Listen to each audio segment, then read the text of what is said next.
वो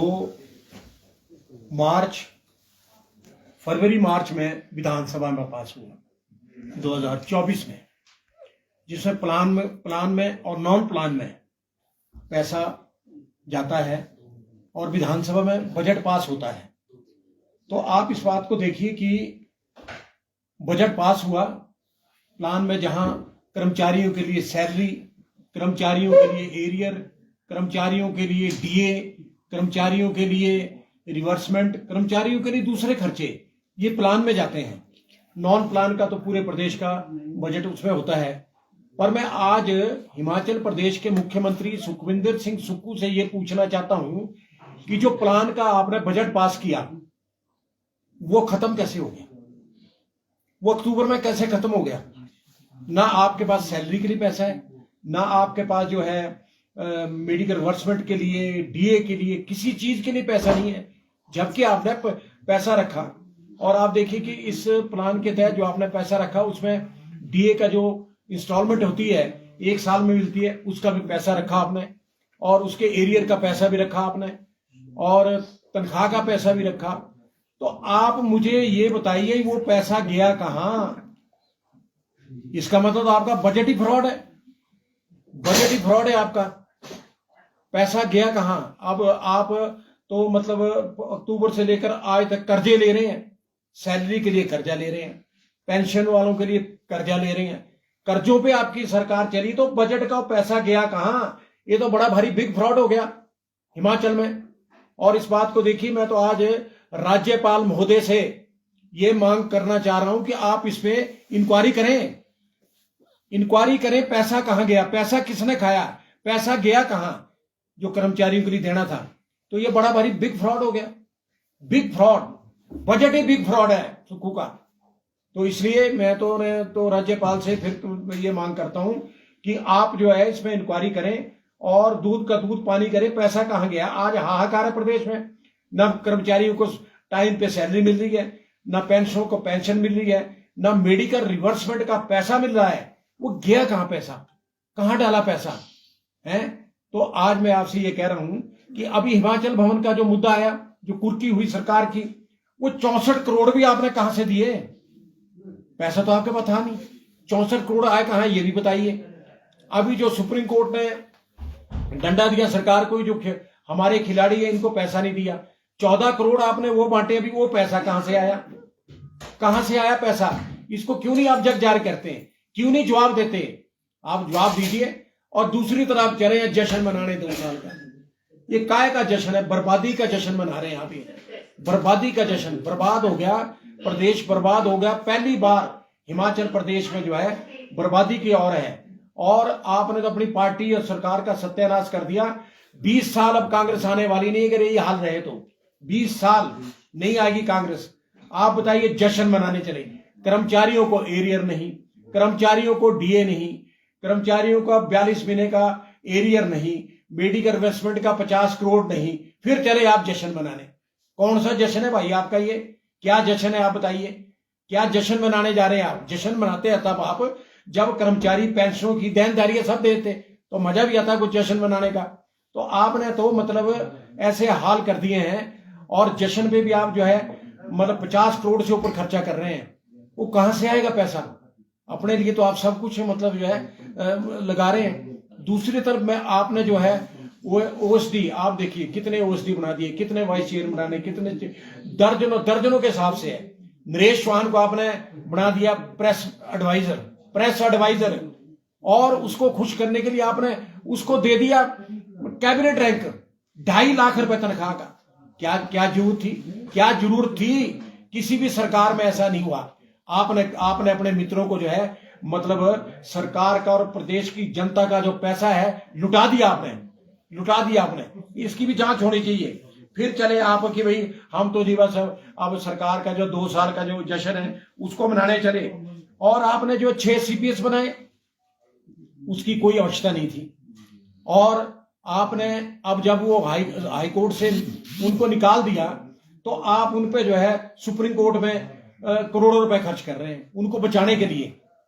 10 करोड़, लगभग 10 करोड़ आपने जो है मतलब खर्चा इस पे आप कर रहे हैं सुप्रीम कोर्ट में, हिमाचल हाई कोर्ट में, और वकीलों की तो हिमाचल में आपने फौज इकट्ठी कर दी है, अपने सारे जो आपके चेले चांटे थे वो सब आपने लगा दिए। मतलब आपने अर्थव्यवस्था जो है पूरी जो है बिगाड़ के रख दी है। तो मेरा कहने का मतलब एक बात है। और दूसरी बात आप देखिए, आपके दफ्तरों की रेनोवेशन हो रही है, करोड़ों रुपए उस पर खर्च हो रहे हैं, कोठियों पे मंत्रियों के खर्च हो रहे हैं, करोड़ों रुपए उस पर खर्च हो रहे हैं। तो भैया ये फिजूल खर्ची बंद करो ना। आप क्यों लुटा रहे हैं प्रदेश की जनता का पैसा? आपको ये हक नहीं है कि आप प्रदेश की जनता का जो पैसा लुटाएं। तो इसलिए मेरा आपसे ये निवेदन है कि ये जो बजट पे मैंने कहा है, इस पे आप क्लियर करें कि इतना बड़ा फ्रॉड हो गया ये बजट का ही। और प्रदेश की जनता आज पूछना चाह रही है, जब बजट आपने पास किया है तो वो पैसा गया कहां? फिर आप लोन ले रहे हैं, ये बड़ा बिग फ्रॉड है। मैं आज भारतीय जनता पार्टी के नेताओं से भी आज मांग करना चाह रहा हूं कि इस मुद्दे को आप उठाएं। आप भी विधानसभा में थे जब ये बजट पास हुआ है, तो इतना बड़ा बिग फ्रॉड हो गया। आप इस मुद्दे को उठाइए और गवर्नर से मिलिए, गवर्नर से मांग करिए। और अभी विधानसभा सेशन होने वाला है धर्मशाला में, तो उस मुद्दे को वहां उठाएं। वो पैसा गया कहां? जो किताबें छपी हैं बड़ी बड़ी, वो लेना भूल गया मैं किताब बजट की। आप देखिए कि मतलब ये बड़ा भारी बिग फ्रॉड है सुक्खू सरकार का, बहुत भारी बिग फ्रॉड है। और अब क्या, सुक्खू ने तो अब ये कर लिया, अब शिलान्यास उद्घाटन इस पे ज्यादा जोर दे दिया, शिलान्यासों पे, उद्घाटनों पे। पता नहीं कब कुर्सी चले जाए, उद्घाटन कर लो, शिलान्यास कर लो और प्रदेश का पैसा जो है बर्बाद कर लो। तो मेरा तो आपसे यही निवेदन है, आपसे प्रेस से, कि ये मुद्दा मैंने उठाया है, सुखविंदर सुक्खू जो है इसका जवाब तुरंत दे। मैंने इन 2 सालों में मतलब हजारों प्रेस कॉन्फ्रेंस करी, परंतु सरकार कोई जवाब देना ही नहीं चाहती। जवाब क्यों नहीं देती सरकार? जवाब दे सरकार। अगर मैं गलत बोल रहा हूं मुझे दंडित करें, पर इसका मतलब ये नहीं कि आप जवाब नहीं देते हैं। मैं भी प्रेसिडेंट रहा एनजीओ फेडरेशन का 15 साल, आप बताइए। तो आज भी हम जो कर्मचारियों के मुद्दे उठाते हैं, पेंशनों के मुद्दे उठाते हैं। आज आप देखिए कि आपने दिवाली पे कहा था कि जो पेंशनर है उनको 2 सालों का जो मेडिकल वर्क्स फंड का पैसा है उनको दे देंगे, क्यों नहीं दिया आपने? झूठ बोलते हैं आप। सबसे हिंदुस्तान के अंदर पहले मुख्यमंत्री आप जो झूठ बोलते हैं, और आज तक पैसा नहीं दिया। पेंशनर मर रहे हैं बेचारे बिना इलाज के, दवाइयों वाले दुकानदार पैसा दवाइयां नहीं दे रहे हैं। और आप तो स्वास्थ्य सेवाओं पे भी मतलब कलंक है। आपने लोग मार दिए, आप जश्न मनाने चले हैं। लोगों की मौतें हो गई बिना इलाज के, आप जश्न मनाने चले हैं। किस बात का जश्न मना रहे भाई आप? क्या आपने क्या उपलब्धियां आपकी बताइए आप हैं? क्योंकि कांग्रेस हाईकमान तो अब खत्म हो चुका है। हरियाणा हार गया, महाराष्ट्र हार गया, दूसरी जगह भी ऐसे हारेंगे, यहां भी हालत खराब है। तो मैं तो ये कहना चाहता हूं कि सुखविंदर सुक्खू जी, और बात यह है कि आप सच बोलो, आप झूठ ना बोलो आप, क्योंकि आप जो है 99% झूठ बोलते हैं, 99% झूठ बोलते हैं। आज हमारे लोग मर रहे हैं बिना इलाज किए। ये भी आपके ऊपर जो है, ये भी हत्या का मामला चलना चाहिए वैसे तो, क्योंकि जिम्मेवार आप हैं, हेड ऑफ द स्टेट आप हैं। आपने देखना है किसको पैसा देना है, किसको नहीं देना है, किसका इलाज रह गया है, हॉस्पिटलों में हालत खराब है। तो इसलिए यह है मेरी चेतावनी आज आपको कि हमारे पेंशनों का आप ध्यान रखें। उनको जितना पैसा बनता है उनको तुरंत अदायगी करें, 1 हफ्ते के अंदर अदायगी करें आप। नहीं तो आपका घेराव बिलासपुर भी हो सकता है, आपका घेराव कहीं भी हो सकता है। ये ठीक है जी, कुनिहार वालों ने आपके मंत्री को और आपके एमएलए को धक्के मार के निकाल दिया वहां से। ऐसे हालात आपके होंगे और प्रदेश में के अंदर जो है ऐसे हालात हो रहे हैं। धन्यवाद। तो सरकार तो व्यवस्था परिवर्तन का नारा दे रही है कि इनके समय में जो कई काम जो पेंडिंग में पहले के पूर्व में काम थे वो सरकार जो है अब कर रही है। सर ऐसा कोई काम नहीं है। 1500 संस्थान बंद कर दिए जो बीजेपी ने खोले थे, वो बंद कर दिया। वो भी इन्होंने बंद की। क्यों, क्या जरूरत थी बंद करने की? स्कूल बंद कर दिए, छोटे छोटे बच्चों को पैदल जाना पड़ रहा है 4-4, 5-5 किलोमीटर। क्या जरूरत थी बंद करने की? आज गांव के अंदर जो है 100 रुपए पानी का टैक्स लगा दिया, बिजली का टैक्स लगा दिया। क्या इन्होंने जो गारंटियां दी, गारंटियां भी एक पूरी नहीं हुई। ये कहते हैं हमने ओपीएस दिया। अरे सुखविंदर सुक्खू जी बताइए आप, मोस्ट ऑफ दी जो कर्मचारी है, चाहे इलेक्ट्रिसिटी बोर्ड है, कारपोरेशन है, ट्रांसपोर्ट है, दूसरे, वहां तो आपने ओपीएस दिया नहीं है। और ओपीएस जिनको मिला भी है उनको भी मतलब अभी पेंशन नहीं मिली है। आप कहते हैं सेंटर से 900 करोड़ रुपए लेना है, तो लो ना आप सेंटर से 900 करोड़ दो आप कर्मचारियों को। तो मेरा कहने का मतलब एक बात है ना, आपने 300 यूनिट बिजली दी, 125 यूनिट जो जयराम जी ने की भी थी वो भी आपने वापस ले ली। आप हालात क्या है, हालात गारंटी 1500 महिलाएं, आप बोलते 1500 मैंने महिलाओं को दे दिए, गारंटी पूरी होगी। आप लाहौल स्पीति चले गए, 600 महिलाओं को दे दिए। आप डोडरा क्वार चले गए, 500 कुछ महिलाओं को वहां दे दिया। आपकी वाइफ का इलेक्शन था, आपने वहां कोई 1000-2000 का वहां दे दिया। इसके अलावा मुकेश अग्निहोत्री के जो चुनाव क्षेत्र है वहां 1000-2000 को दे दिया। तो आप बताइए ये दिया आपने? आप तो सबसे बड़े झूठे व्यक्ति हैं।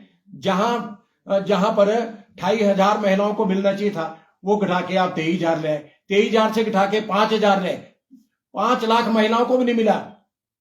बताइए, वो भी लाहौल स्पीति के तो एक बार दे दिया, डोडरा क्वार दिया तो एक बार दे दिया, उसके बाद वो भी ठप है काम।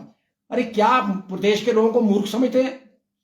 बताइए, आपको ये प्रदेश गर्म हो रहा है। महिलाएं जो प्रदेश की है 23 लाख महिलाएं, वो भी इस वक्त आपको बड़ी ऐसी नजर से देख रहे हैं कि इसको अंदर कुर्सी से पकड़ो और बाहर करो इसको।